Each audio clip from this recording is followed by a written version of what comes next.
Praise the lord. ದೇವರ ನಾಮಕ್ಕೆ ಸ್ತೋತ್ರ ಉಂಟಾಗಲ್ಪಡಲಿ. ಪ್ರೀತಿಯುಳ್ಳ ದೇವಜನರೇ, ಯೇಸು ಕ್ರಿಸ್ತನ ಹೆಸರಿನಲ್ಲಿ ನಾನು ನಿಮ್ಮನ್ನ ವಂದಿಸ್ತೇನೆ.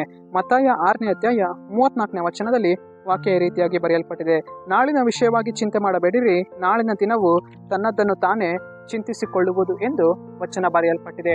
ಅಂದರೆ ಪ್ರೀತಿಯುಳ್ಳ ದೇವಜನರೇ, ಕರ್ತನು ಇಲ್ಲಿ ನಮಗೆ ಏನ್ ಹೇಳ್ತಾ ಇದ್ದಾರೆ? ನಾಳಿನ ದಿನದ ಕುರಿತಾಗಿ ನೀವೇನ್ ಮಾಡಬೇಡ್ರಿ, ಯೋಚಿಸಬೇಡಿರಿ. ನಾಳಿನ ದಿನವನ್ನ ಕರ್ತನು ನಡೆಸುವವರಾಗಿದ್ದಾರೆ. ಆವತ್ತಿನ ಕಾಟ ಆವತ್ತಿಗೆ ಸಾಕು ಎಂದು ಕರ್ತನು ನಮ್ಮನ್ನ ಈ ವಚನದ ಮೂಲಕ ಬಲಪಡಿಸುವವರಾಗಿದ್ದಾರೆ. ನಮ್ಮ ಕರ್ತನು ನಮಗೇನಾಗಿದ್ದಾರೆ? ಉತ್ತಮವಾದ ಕುರುಬನಾಗಿದ್ದಾರೆ. ಆತನು ನಮ್ಮನ್ನ ಹಸಿರು ಹುಲ್ಲು ಗಾವಲಿನಲ್ಲಿ ನಮ್ಮನ್ನ ನಡೆಸುವಂತ ಕುರುಬನಾಗಿದ್ದಾನೆ. ಪ್ರೀತಿಯುಳ್ಳ ದೇವಜನರೇ, ನಾಳಿನ ದಿನದ ಕುರಿತಾಗಿ ನಾವು ಅನೇಕ ವಿಚಾರದಲ್ಲಿ ನಾವೇನ್ ಮಾಡಿರ್ತೇವೆ? ಯೋಚನೆ ಮಾಡ್ತಾ ಇರ್ತೇವೆ. ನಾಳಿನ ದಿನ ಏನ್ ಮಾಡುವುದು, ನಾಳಿನ ದಿನದಲ್ಲಿ ನಾನು ಹೇಗೆ ನಡೆದು ಹೋಗುವುದು ಎಂದು ಅನೇಕ ಸಮಯಗಳಲ್ಲಿ ನಾವು ಯೋಚಿಸ್ತಾ ಇರ್ತೇವೆ. ಆದರೆ ಕರ್ತನು ಇಲ್ಲಿ ವಾಗ್ದಾನವನ್ನ ಮಾಡ್ತಾ ಇದ್ದಾನೆ, ನಾಳಿನ ಕುರಿತಾಗಿ ನೀವೇನ್ ಮಾಡ್ಬೇಡ್ರಿ, ಯೋಚನೆ ಮಾಡ್ಬೇಡ್ರಿ.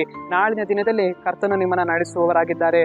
ಅವತ್ತಿನ ಕಾಟ ಅವತ್ತಿಗೆ ಸಾಕು ಎಂದು ಕರ್ತನು ನಮ್ಮನ್ನ ಈ ವಾಕ್ಯದ ಮೂಲಕ ಬಲಪಡಿಸುವವರಾಗಿದ್ದಾರೆ.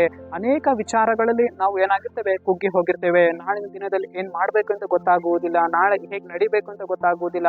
ಆದರೆ ಕರ್ತನು ನಮ್ಮನ್ನು ಏನ್ ಮಾಡುವವರಾಗಿದ್ದಾರೆ? ಪ್ರತಿ ದಿನವೂ ಪ್ರತಿನಿತ್ಯವೂ ನಮ್ಮನ್ನು ಏನ್ ಮಾಡಿಸುವವರಾಗಿದ್ದಾರೆ?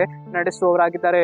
ಆತನಿಗೆ ಗೊತ್ತು ಈ ದಿನದಲ್ಲಿ ನನ್ನ ಮಗನಿಗೆ ಏನ್ ಬೇಕು, ನನ್ನ ಮಗಳಿಗೆ ಈ ದಿನದಲ್ಲಿ ಏನ್ ಬೇಕು ಎಂದು ಆತನಿಗೆ ಗೊತ್ತು. ಆತನು ಆ ಹೊತ್ತಿನಿಗೆ ಸರಿಯಾಗಿ ನಮಗೆ ಏನ್ ಮಾಡುವವರಾಗಿದ್ದಾರೆ?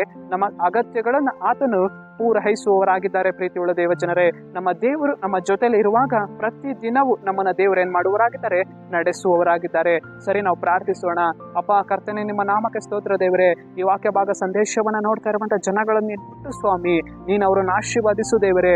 ನಾಳಿನ ದಿನದಾಗಿ ಅನೇಕ ಯೋಚನೆಗಳು ನಮ್ಮಲ್ಲಿ ಇರುವಾಗ ದೇವರೇ, ಎಲ್ಲಾ ಯೋಚನೆಗಳು ನೀನು ತೆಗೆದಾಕಿ ಬದಲಾಯಿಸಿ ನಮ್ಮನ್ನು ನೀನು ನಡೆಸು ದೇವ. ನಿಮ್ಮ ನಾಮಕ್ಕೆ ಸ್ತೋತ್ರ ಕರ್ತನೆ, ನಜರೇತಿನ ಯೇಸುವಿನ ನಾಮದಲ್ಲಿ ತಂದೆಯೇ, ಆಮೆನ್.